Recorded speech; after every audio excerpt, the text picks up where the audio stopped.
Mesdames et messieurs, depuis plusieurs années, la République démocratique du Congo endure une guerre injuste, brutale et imposée à notre peuple.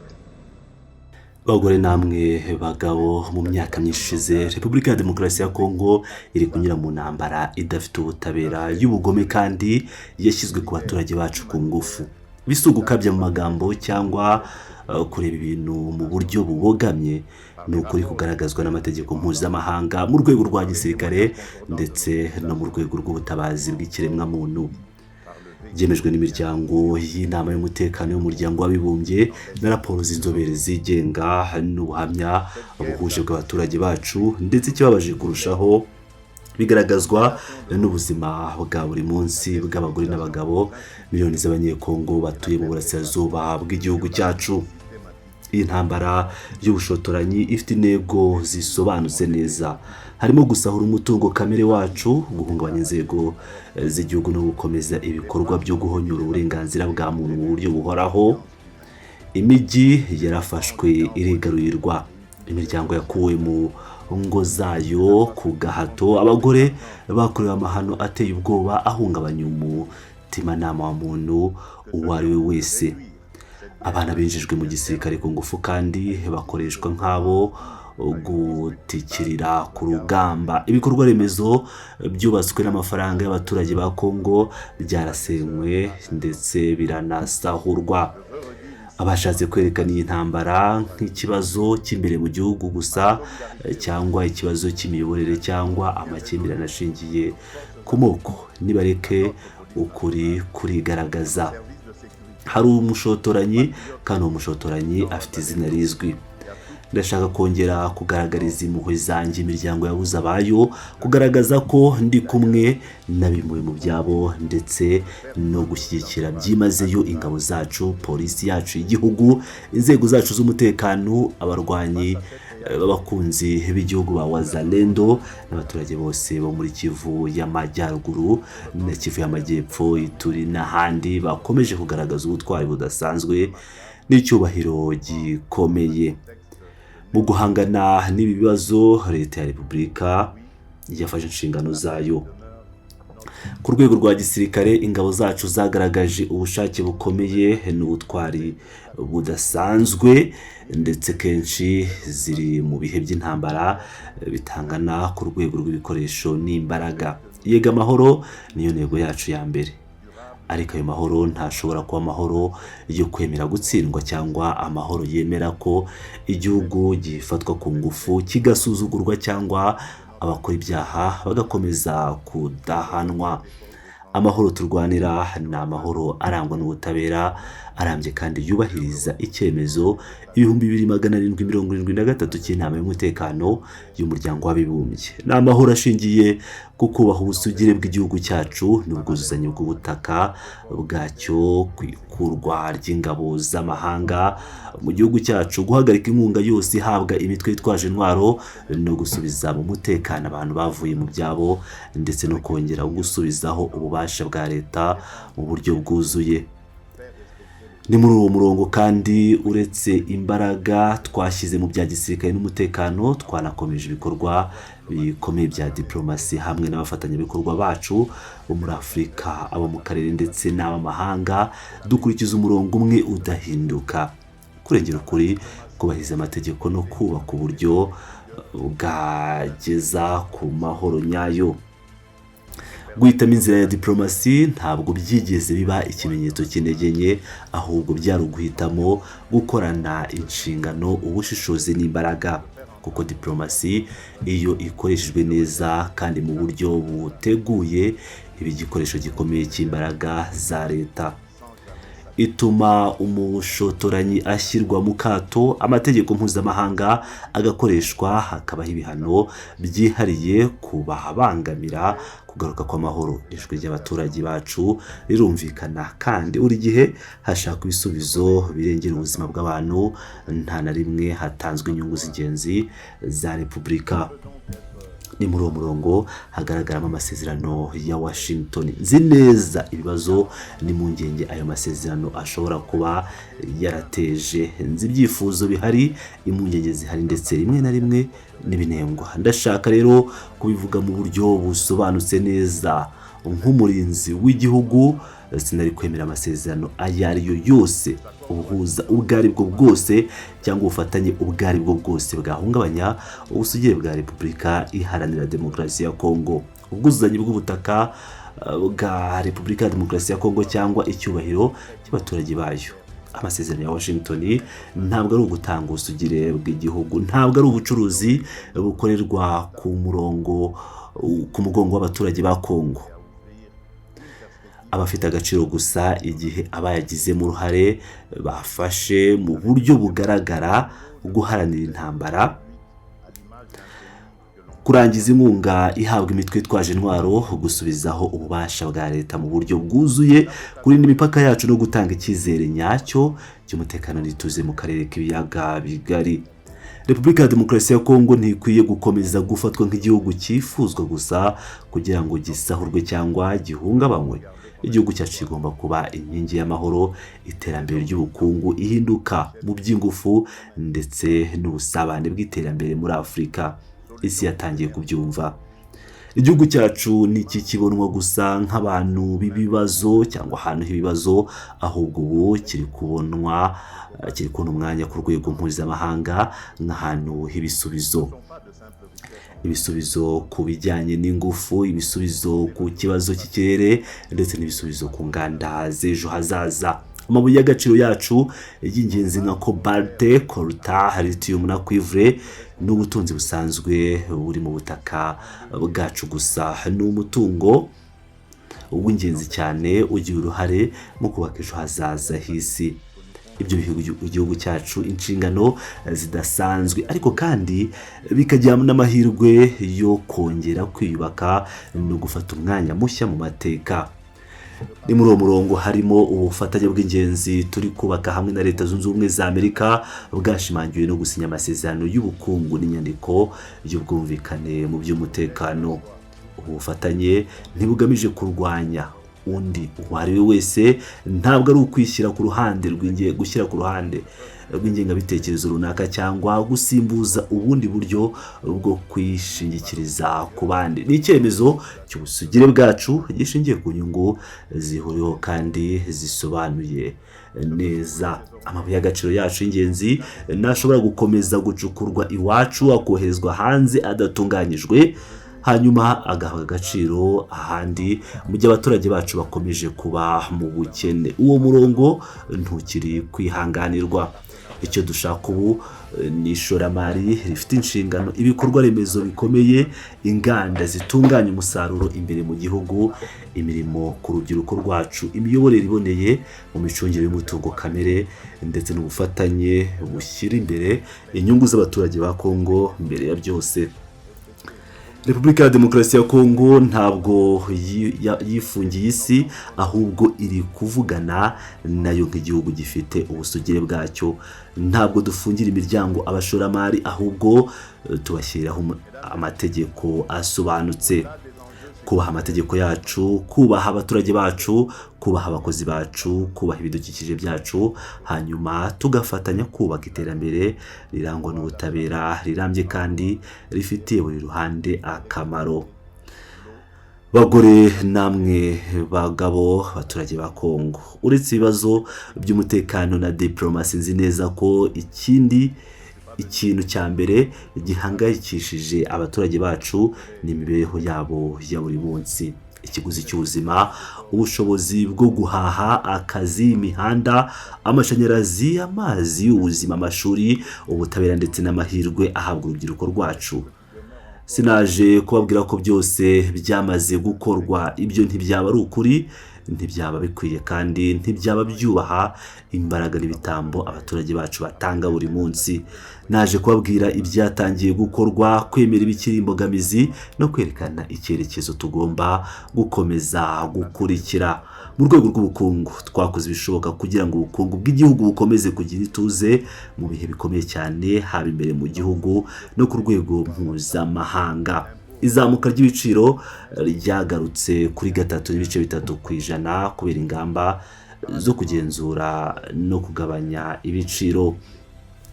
Mu rwego rwo kurinda ubushobozi bw'abaturage bwo guhaha, umusoro ku mishahara y'abakozi waragabanyijwe uva kuri 15 ugera kuri 3%. Muri icyo gihe kandi imishahara y'abakozi ba leta yikubwe 3, naho iy'abasirikare n'abapolisi yikubye inshuro 4. Byongeye kandi habayeho inshuro 4 zo kugabanya ibiciro bya lisansi, ibintu byagabanyije umutwaro ku ngengo y'imari y'ingo. Twongeye gutangiza imishinga minini y'ingenzi ku gihugu. Ndashaka cyane kuvuga itangizwa ry'urugomero rw'amashanyarazi rwa Kakobola, gutangira imirimo y'icyambu cya Banana gishobora kwakira amato manini, ivugururwa ry'ikibuga cy'indege mpuzamahanga cya Njiri, iyubakwa ry'umuhanda uzenguruka umujyi wa Kinshasa, umuhora w'umuhanda wa gari ya moshi wa Kinshasa Lubumbashi, ndetse n'umuhora wa Sakaniro Bito. Turimo kandi gushora imari mu kuvugurura amashuri makuru na za kaminuza, harimo kubaka za kaminuza nshya n'ibikorwa remezo by'amashuri mu gihugu hose, cyane Ibunia, Mbujimayi, Kolwezi na Katanga. Mu kindi mishinga iteganyijwe Ikisangani, Imandaka ndetse no mu yindi mijyi irenga 10. Iri shoramari rifite intego isobanutse yo guteza imbere uburezi bufite ireme, kugabanya ubucucike mu mijyi minini no guteza imbere ubukungu bw'uturere. Ariko kandi ituze ry'ibipimo bikomeye by'ubukungu ntiryahagaze, niba ntabwo rihagije, niba ritagaragara mu buryo bufatika mu mibereho ya buri munsi y'abaturage. Intsinzi nyayo mu bukungu ipimirwa ku by'umuryango ushobora gushyira ku meza, ku mushahara w'umukozi usanzwe, ku kazi k'urubyiruko rwarangije amashuri, ku bushobozi bw'umuryango bwo kwivuza, kubona aho kuba, kwigisha abana babo no kubaho mu cyubahiro. Niyo mpamvu ibikorwa bya leta bigomba gukomeza kwibanda ku nshingano 6 nasezeranyije abaturage igihe narahiriraga manda yanjye ya 2, arizo guhanga imirimo myinshi no guteza imbere ubukungu, kurinda no kongera ubushobozi bw'abaturage bwo guhaha, kurushaho kurinda abaturage n'ubutaka bw'igihugu, guteza imbere ubukungu butishingikiriza ku kintu kimwe no kongera ubushobozi bwabwo bwo guhangana ku isoko, gutuma abaturage babona serivisi zibanze neza no kongera imikorere myiza ya serivisi za leta. Nkaba nzabona umwanya wo kugaruka ku buryo burambuye ku ntambwe zatewe muri buri imwe muri izo nshingano igihe nzaba nsubiza ibibazo byanyu, kuko yego hari byinshi byakozwe kandi yego hari ibisubizo byagiye biboneka. Nubwo ibintu byose bitararangira kandi hakiri byinshi byo gukora, intambwe imaze guterwa iragaragara ya nyayo. Imishinga igikomeje ni myinshi kandi icyerekezo cyacu kiracyari cya kindi, ariko kandi nzi neza ko abaturage bacu bategereje ibisubizo byinshi kurushaho, ibisubizo bigaragara neza, byihuse kandi bisangiwe n'abaturage bose. Igihe rero iki gihe si cyo kuruhuka cyangwa kwishimira ibyo twagezeho gusa, ni igihe cyo kongera umuvuduko, gushyira discipline mu bikorwa, gukora ibintu neza kandi habaho kubazwa inshingano mu buryo bwuzuye. Bagabo namwe bagore, nshuti bakunzi baturage ba Kongo, uko politike y'igihugu ihagaze ubu bisaba ko buri ruhande rugira ubushishozi n'inshingano zikomeye. Demokarasi ya Kongo igomba gukomeza kuba nzima, isaba byinshi kandi yubahiriza ubwisanzure bw'ibitekerezo byinshi. Impaka za politike zifite umwanya wazo, kutavuga rumwe ni ibintu bisanzwe muri demokarasi, kunenga nabyo ni ngombwa kandi biremewe, ariko repubulika ntishobora kubakwa mu rwango ruhoraho, mu gukwirakwiza amakuru y'ibinyoma, mu gukeka buri kintu cyose, mu guhora bahakana inzego z'igihugu nta musaruro, cyangwa mu gukoresha intege nke z'igihugu ku nyungu runaka.